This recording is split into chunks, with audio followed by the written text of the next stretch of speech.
Pembacaan Alkitab tanggal 29 Oktober tahun 2024, hari ke-303. 2 Raja-Raja pasal 6.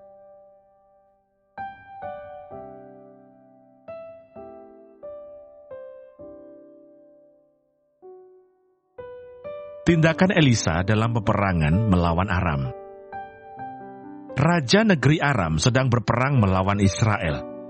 Ia berunding dengan pegawai-pegawainya lalu katanya, "Ke tempat ini dan itu haruslah kamu turun menghadang." Tetapi abdi Allah menyuruh orang kepada Raja Israel mengatakan, "Awas, jangan lewat dari tempat itu, sebab orang Aram sudah turun menghadang ke sana." Sebab itu Raja Israel menyuruh orang-orang ke tempat yang disebutkan abdi Allah kepadanya. Demikianlah Elisa memperingatkan kepadanya, supaya berawas-awas di sana, bukan sekali dua kali saja. Lalu mengamuklah hati Raja Aram tentang hal itu. Maka dipanggilnyalah pegawai-pegawainya, katanya kepada mereka, "Tidakkah dapat kamu memberitahukan kepadaku, siapa dari kita memihak kepada Raja Israel?" Tetapi berkatalah salah seorang pegawainya, "Tidak, tuanku Raja, melainkan Elisa, nabi yang di Israel.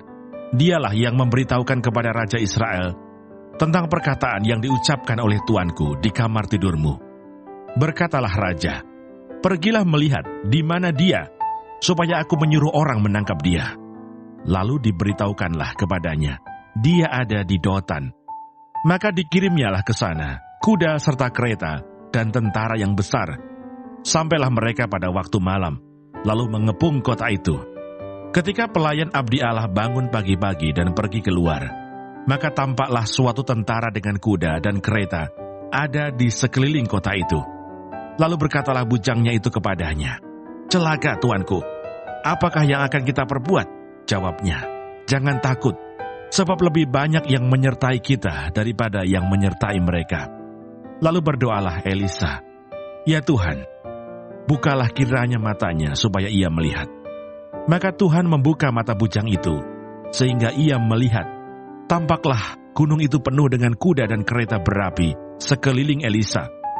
Ketika orang-orang Aram itu turun mendatangi dia, berdoalah Elisa kepada Tuhan, "Butakanlah kiranya mata orang-orang ini." Maka dibutakannyalah mata mereka sesuai dengan doa Elisa. Kemudian berkatalah Elisa kepada mereka, "Bukan ini jalannya dan bukan ini kotanya. Ikutlah aku, maka aku akan mengantarkan kamu kepada orang yang kamu cari." Lalu diantarkannya mereka ke Samaria. Segera sesudah mereka sampai ke Samaria, berkatalah Elisa, "Ya Tuhan, bukalah mata orang-orang ini supaya mereka melihat." Lalu Tuhan membuka mata mereka, sehingga mereka melihat, dan heran, mereka ada di tengah-tengah Samaria. Lalu bertanyalah Raja Israel kepada Elisa, tatkala melihat mereka, "Kubunuhkah mereka, Bapak?" Tetapi jawabnya, "Jangan. Biasakah kau bunuh yang kau tawan dengan pedangmu dan dengan panahmu? Tetapi hidangkanlah makanan dan minuman di depan mereka, supaya mereka makan dan minum, lalu pulang kepada tuan mereka. Disediakannyalah bagi mereka jamuan yang besar, maka makan dan minumlah mereka. Sesudah itu dibiarkannyalah mereka pulang kepada tuan mereka." Sejak itu tidak ada lagi gerombolan-gerombolan Aram memasuki negeri Israel.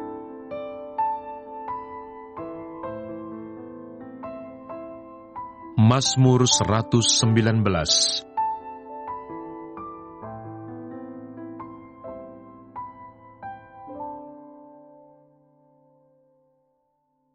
Lakukanlah kebajikan kepada hamba-Mu ini, supaya aku hidup, dan aku hendak berpegang pada firman-Mu.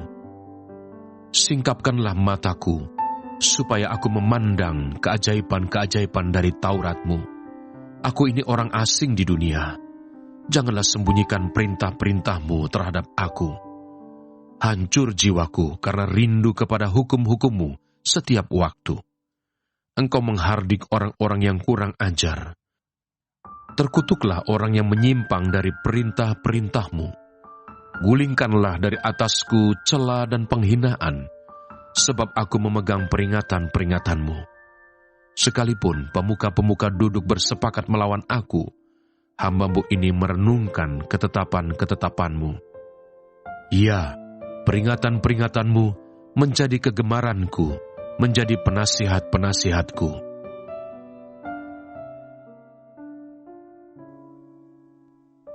Kisah Para Rasul pasal 9. Petrus menyembuhkan Eneas dan membangkitkan Dorkas. Pada waktu itu, Petrus berjalan keliling, mengadakan kunjungan kemana-mana. Dalam perjalanan itu, ia singgah juga kepada orang-orang kudus yang di Lida. Di situ didapatinya seorang bernama Eneas yang telah 8 tahun terbaring di tempat tidur karena lumpuh. Kata Petrus kepadanya, "Eneas, Yesus Kristus menyembuhkan engkau. Bangunlah dan bereskanlah tempat tidurmu." Seketika itu juga bangunlah orang itu. Semua penduduk Lida dan Saron melihat dia. Lalu mereka berbalik kepada Tuhan.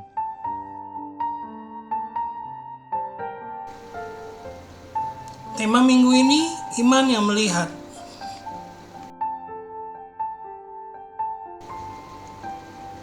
Bacaan hari ini untuk melengkapi apa yang kita baca pada hari Minggu tanggal 27 Oktober tahun 2024. Penjelasan 2 Raja-Raja pasal 6 ayat 8 sampai dengan 23. Kisah ini menceritakan Nabi Elisa yang dengan iman bisa melihat perlindungan Tuhan dalam bentuk pasukan surga ketika tentara Aram mengepung kota tempat ia tinggal. Elisa berdoa agar pelayannya juga dapat melihat apa yang tidak tampak di mata manusia biasa, yaitu pasukan malaikat yang melindungi mereka. Iman yang melihat di sini adalah iman yang mengenali keberadaan kuasa dan perlindungan Tuhan, meskipun tidak terlihat secara kasat mata.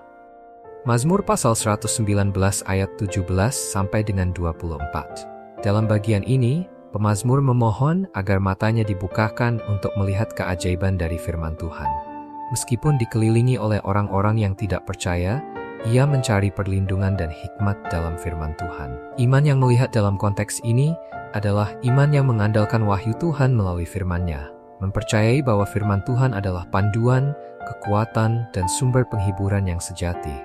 Kisah Para Rasul pasal 9 ayat 32 sampai dengan 35. Di Lida, Petrus menyembuhkan seorang yang lumpuh bernama Eneas. Dan kesembuhan ini membuat semua orang yang melihatnya berbalik kepada Tuhan.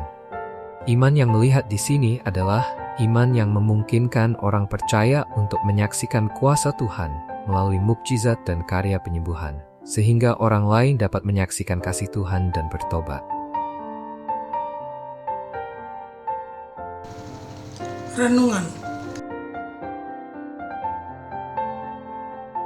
Dalam 2 Raja-Raja pasal 6 ayat 8 sampai dengan 23. Ketika kita dikelilingi oleh tantangan dan merasa terdesak, iman yang melihat mengarahkan kita untuk mempercayai bahwa Tuhan selalu hadir dan mengirimkan perlindungannya meskipun kita tidak dapat melihatnya dengan mata jasmani. Kemudian di dalam Mazmur pasal 119 ayat 17 sampai dengan 24. Iman yang melihat adalah iman yang mengandalkan firman Tuhan sebagai panduan dalam hidup kita. Karena hanya firman-Nya yang dapat menuntun kita menuju jalan yang benar dan memberikan hikmat dalam hadapi hidup. Dan di dalam Kisah Para Rasul pasal 9 ayat 32 sampai dengan 35. Dengan iman yang melihat, kita mempercayai kuasa Tuhan yang bekerja di tengah kelemahan manusia untuk menghadirkan mukjizat yang membawa orang kepada pertobatan dan pengenalan akan Tuhan. Refleksi. Apakah kita juga memiliki iman seperti Elisa yang mampu melihat perlindungan Tuhan di tengah ancaman? 2 Raja-Raja pasal 6 ayat 8 sampai dengan 23 menjelaskan iman yang sejati adalah iman yang tidak terpengaruh oleh ancaman atau situasi yang tampak mustahil. Elisa melihat kuasa Tuhan yang melampaui ancaman di sekitarnya, dan kita diundang untuk memiliki iman yang serupa, yang mampu melihat perlindungan Tuhan di tengah kesulitan. Apakah kita mencari firman Tuhan sebagai sumber kekuatan dan petunjuk di tengah kesulitan? Mazmur pasal 109 ayat 17 sampai dengan 24 mengatakan bahwa firman Tuhan adalah panduan utama kita. Iman yang melihat berarti mencari penghiburan, kekuatan, dan hikmat melalui firman Tuhan yang melampaui kebijaksanaan manusia.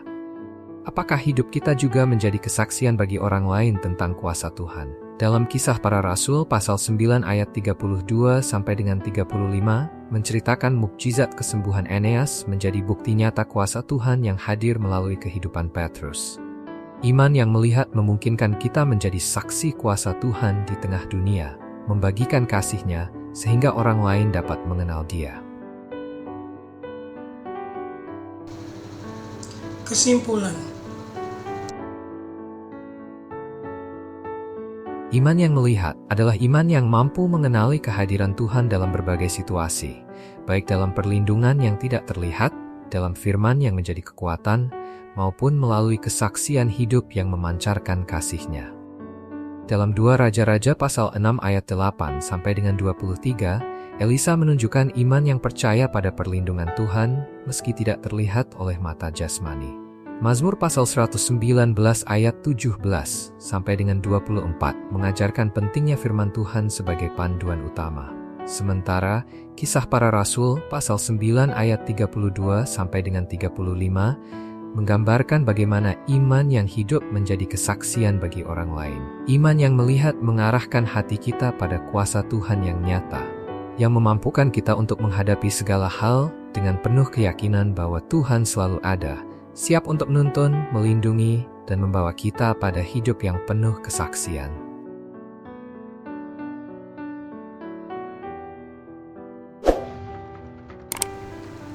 Terima kasih, Tuhan Yesus memberkati. Amin.